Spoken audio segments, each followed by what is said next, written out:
Welcome to the eighth episode of the 4 Out 1 In podcast with your host, George Hamilton III. It's another episode where it's just going to be me recapping the first two games of the Western Conference and Eastern Conference finals. Carlos is doing some family stuff. As I said, he just got back from Washington from school. So I'm allowing him to spend a little time with his family while I'll cover the Western Conference and Eastern Conference finals. Hopefully he'll be back sometime in between games 3 and 4 to come back onto the podcast, or probably, but for sure he'll be on by finals time, by the NBA finals. Anyways, I'll cover games 1 and 2 for both series. I mean, if we're being honest, both games were sort of blowouts in each series, but I'll cover them. And we'll start off with the Eastern Conference Finals, where in game one, the Miami Heat beat the Boston Celtics 118 to 107. And for the Heat, Jimmy Butler was 12 of 19 from the field and had 41 points and 9 rebounds and 5 assists to go along with shooting 17 of 18 from the free throw line. And it was basically him carrying the team. Gabe Vincent added 17 points on 5 of 10 shooting and 3 of 7 from three. And as for the Celtics, Jason Tatum shot 10 of 21 from the field and 2 of 9 from three, and had 29 points and 8 rebounds to go along with 6 assists. And Jaylen Brown shot 7 of 17 and 4 of 8 from three, and had 24 points to go along with 10 rebounds. And I'll add Peyton Pritchard. Robert Williams had shot 6 of 8 from the field and 6 of 7 from the free throw line, and it added 18 points and 9 rebounds. And Peyton Pritchard shot 6 of 16 from the field and 4-11 from three, and added 16 points as well. If you see me looking down, I'm looking at my tablet to go along with to look at the stats and box scores and all of that, because this episode is just me rambling. Well, not rambling, but giving my thoughts on both games, because as I said, all the games in both series have been blowouts. But in the first game, I mean, Tatum came out, the Celtics came out and were firing on all cylinders. Tatum in the first half had 20, I want to say 24 or 21, if I'm not mistaken. 21. Yeah, Tatum in the first half had 21. And literally, as I said, I think the reason, as I tweeted on Twitter, the reason I think why the Heat came out flat in that first half was because they had not played in over, I think, like 5 days since they beat Philadelphia. What was that? I think like Thursday or Friday, something like that. They hadn't played in 5 days, while the Celtics were coming fresh off a Game 7 win versus Milwaukee. So they were arguably the more, what's, for lack of a better term, they were more, I don't want to say prepared, but they were sort of ready in the first half for what Miami might throw at them. But in the second half, especially the third quarter, I think the fatigue started to set in for the Celtics from that Game 7 win versus Milwaukee, as in the third quarter, Jason Tatum only scored 5 points and he had 6 turnovers, in which the Heat did a very good job of sort of trapping Jason Tatum and making him and forcing him to give up the ball. There were times where he kind of just threw a bad pass or was lackadaisical with his handle, and Jimmy Butler and I want to say PJ Tucker were on the other side of getting a few steals. Jimmy Butler in the third quarter as well. I forgot to mention PJ Tucker kind of went out in the first half. I think it was like the first or second quarter with a knee injury, and he came back for the third, and him coming back in the third sort of propelled and kind of jump started the Heat's defense in the third quarter. They, for lack of a better term, the Celtics, they went away from what got them from what they were doing in the third quarter, they were sort of trying to get mismatches as most teams in the NBA normally do. But instead of attacking like a weaker defender, they would set a screen and get Bam as the defender on Jason Tatum, which Bam is arguably a great defend. Not arguably, he is a great defender, but that's not the switch Jason Tatum you would want Jason Tatum to have if he's trying to get to the basket. And as I said, on a few of Jason Tatum's turnovers, he would drive and Bam would stick with him stride for stride all the way to the paint. And then the help defender would close in and just rip Jason Tatum. And as I said, the third quarter was literally the end of that was basically the game wrapped up in a summary as the Heat won the third quarter 39-14. After the game at halftime was, let me see, 62-54. So that third quarter run by the Heat literally gave them the win of game one, gave them the win. As for game two, as I said, I'm going off of my tablet, so give me a second. As for game two, Boston, the Celtics won 127-102 in a game that wasn't even close from start to finish. Let me bring up the box score. Jason Tatum had 27 points and 5 rebounds and 5 assists, shooting 8 of 13 from the field and 4 of 6 from 3. Jaylen Brown had not shot 9 of 17 and 4 of 7 from 3 and had 24 points and 8 rebounds. And Marcus Smart, who I forgot to mention didn't play in the first game, shot 8 of 22 from the field and 5 of 12 from 3, but he added 24 points, 12 assists, and 9 rebounds, almost a triple-double for Marcus Smart in his return to the series. And Grant Williams, after shooting poorly or not really having much momentum in the first game, shot 5 of 7 from the field and 2 of 2 from 3 and added 19 points.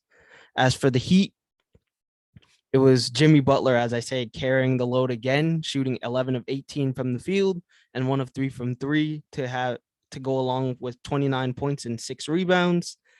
And the second leading scorer for the Heat was Gabe Vincent, shooting 5 of 10 from the field and 4 of 8 from 3 and having 14 points, and Victor Oladipo having 14 points as well.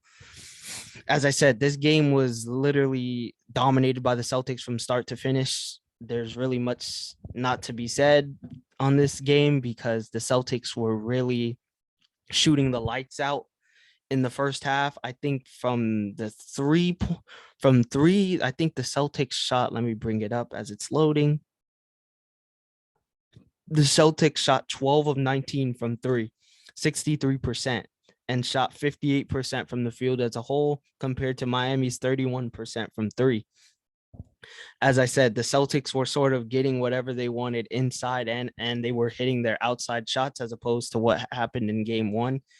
And I forgot to mention in game one as well, Jaylen Brown struggled mightily through the first 3 quarters and then kind of got on a hot streak from the 3 and mid-range late in the fourth quarter.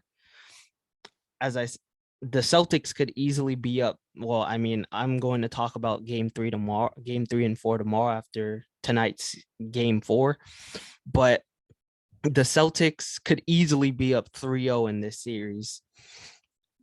They played well in the first half of game 1 and then played well in all of game 2. But I think missing Marcus Smart and Al Horford in the first game really played a huge role into how Miami dominated them in the third quarter of game 1. But I digress. The Celtics, I mean, as this series kind of hasn't been close. As I said, I'll talk about game 3 and game 4 tomorrow because game 3 wasn't even close. The scoreline may make it seem close, but it actually wasn't if you watch the game. And But moving on to the other side of the bracket, which is Golden State and Dallas in the Western Conference Finals. In game one, oh my God. In game one, the Warriors won 112 to 87. And this was a game in which Stephen Curry had, my gosh, Stephen Curry had 21 points, shooting 7 of 16 from the field and 3 of 9 from three. And he had 12 rebounds and 4 assists. And Andrew Wiggins shot 8 of 17 from the field and 3 of 8 from three and had 19 points and added 19 points. And Jordan Poole added 19 points on 8 of 12 shooting from the field. And overall, this was just a dominant performance by the Warriors from start to finish. They also dominated on the boards as well. Dominated on the boards as well, out rebounding the Mavericks 51 to 35. As for the Mavericks, Luka Doncic probably had his worst game of the postseason, shooting 6 of 18 from the field and 3 of 10 from three, as he had 20 points and 7 rebounds. And the next best scorer for the Mavericks was Spencer Dinwiddie, shooting 5 of 11 from the field and 3 of 7 from three, and adding 17 points. This was literally just a dominant performance by the Warriors from start to finish. They made it very tough on Luka Doncic to get his shots. And as I said in the last series versus the Suns with the Mavericks, if they don't hit their shots, whether it be threes or getting to the paint or getting to the free throw line, they're not going to win this series versus the Warriors, because the Warriors are arguably one of the best 3-point shooting teams in the league. As for the 3-point shooting battle, the Mavericks shot 11 of 48 from three, shooting 22% from three, while the Warriors shot 10 of 29 from three at 34%. I mean, both teams didn't shot sort of under 35%, but I mean, the Warriors shot 56% from the field, while the Mavericks shot 36% from the field. So that was the difference, as well as the rebounding battle. If you get out rebounded by more than 10 rebounds in a game, you're probably going to lose that game. And as I said, this game one was not close at all. As for game two, the Warriors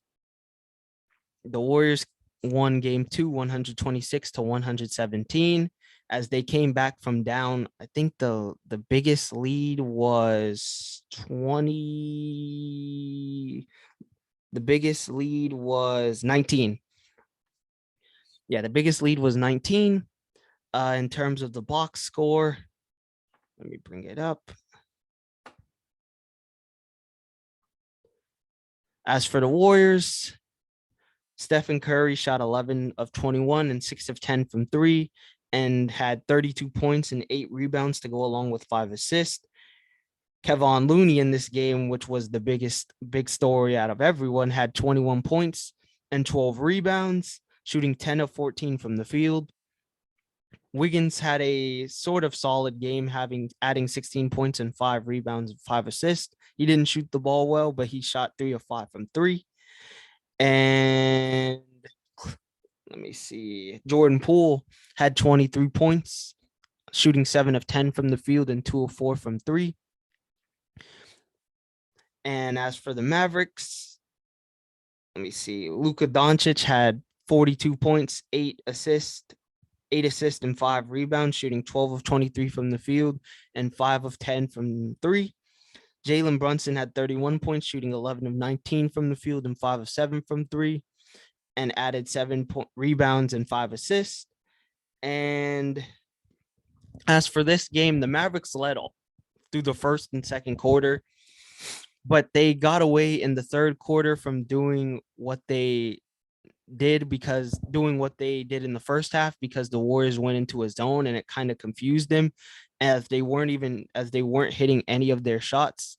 In the third quarter, the Mavericks, I think, shot 5 of 19 and only made 2 of 13 from three, while the Warriors, I think, let me bring up the shooting chart.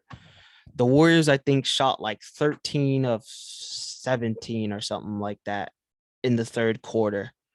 In the third quarter, oh wow, no, I was actually wrong. The Mavs shot 5 of 19 and 2 of 13 from three, and the Warriors shot 10 of 22 from three, which is still a big difference. And then in the fourth quarter, the Mavericks shot 9 of 15 from the field, 9 of 15 from the field, and 4 of 5 from three, while the Warriors shot 15 of 19 from the field and shot 5 of 7 from three.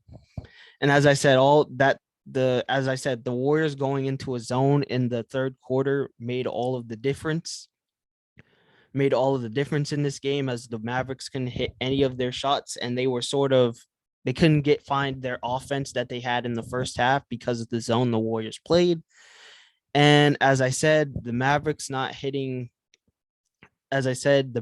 if they're not hitting their shots, they sort of have no luck in this series to win, unless Luka Doncic just becomes a 50-point per game scorer, which isn't out of the ordinary, but it would still be pretty hard to win. And for the Mavericks, you're getting games from Luka Doncic. You got a game from Jalen Brunson in game two.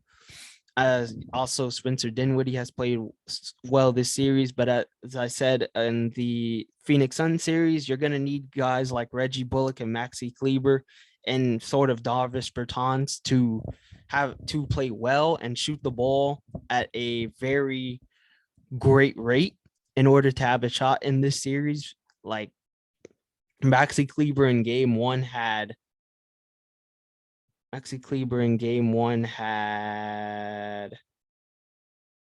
3 points. Or no, yeah, he had 3 points in game one.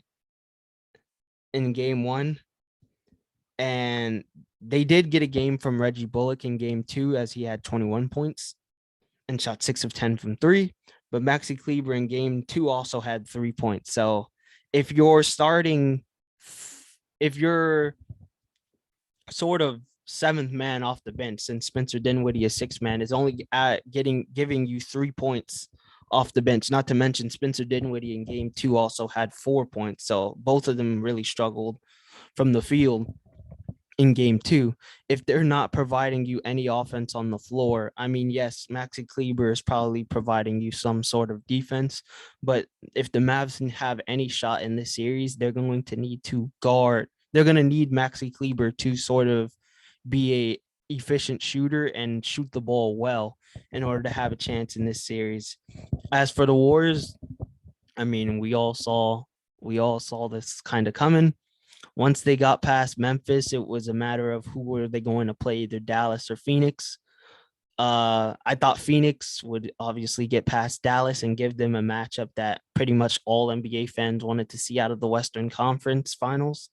But since we got this Mavericks matchup, I mean, both games, two of the three games, as I said, I'll talk about game 3 and 4 tomorrow. Two of the three games haven't really been close, especially the first two games. And as for the Warriors, I mean, you're getting games from Stephen Curry. You got a game from Kevon Looney, which was very unexpected.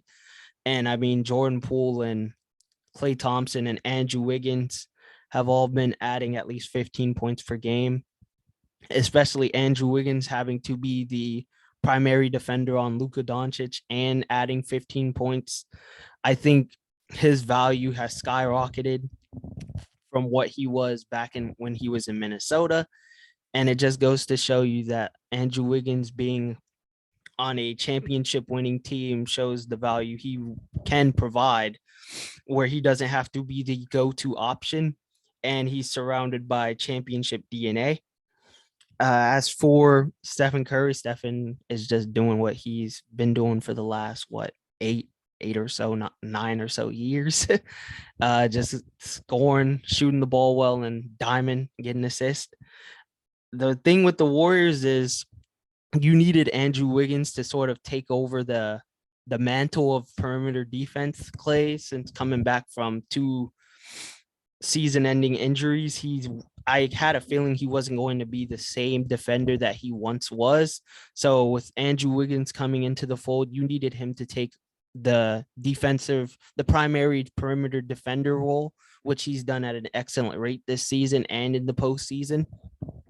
And as I say, there's the two-way player sort of mold is kind of gone away from the NBA, going away from what it once was. Because I mean, there's so much talent in the NBA that you're not going to have the two-way player of being a great defender and great offensive player is kind of gone in a sense, because the scoring ability of the stars in this league is so otherworldly that you're not going to have that the best defenders in the league aren't going to shut down the best scorers on the other team. Like, it's just going to be, can you neutralize them?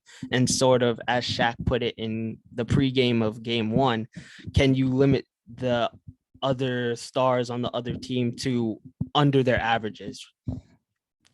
And as Shaq put it, like, when he said it in the pregame of game one, that made sense. Like, the point of there isn't two-way players in the league anymore is kind of misunderstood. It's sort of, can the two-way players defensively, can they just hold the other stars for the other team under their season averages or postseason averages, and that will be enough as long as you get help from your teammates. As I said, this is both games, or at least all three games in this instance, with game 4 for the Heat and Celtics being today, Monday, Monday, May 23rd, and game 4 for the Warriors being Tuesday, May 24th, tomorrow. I'm going to do a recap of game 3s and 4s for both series tomorrow, Tuesday, after the Warriors game is over. Maybe they close out the series and are the Western Conference Finals champions, are the Western Conference champions, and wait for the winner of Boston and Miami. Who knows? We'll see. But this is a short episode, as I'll be back tomorrow to recap game 3 and 4 for both series.